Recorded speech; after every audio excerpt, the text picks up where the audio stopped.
Hi guys, ito po yung niluto ko na glutinous rice.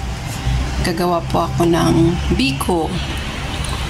So ito po yung ating coconut milk.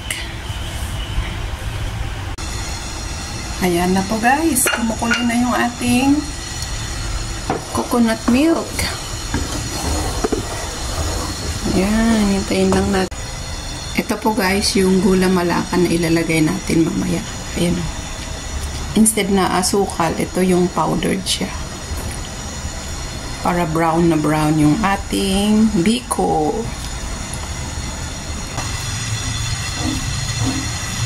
So, lalagyan na natin guys ng gula malaka. Yan.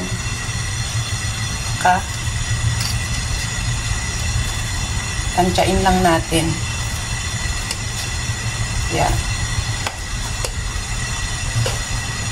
Tapos, halo-halo natin. Nag-brown na siya. Hintayin natin hanggang lumapot ng lumapot. Saka natin ihaluin yung ating glutinous rice. Ayan na guys, yung ating latik. Ayan yung ating glutinous rice. Naluto na siya. Ayan.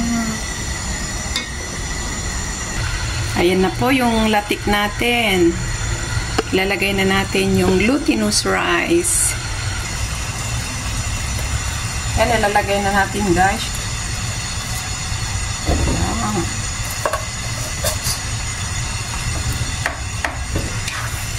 Wow, brown na brown yung ating dami natin nilagay na gula malaka.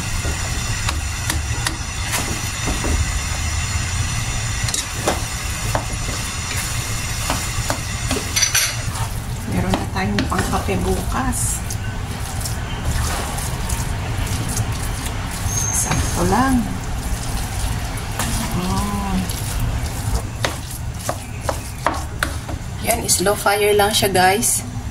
Para dahan-dahan siyang mag-dry.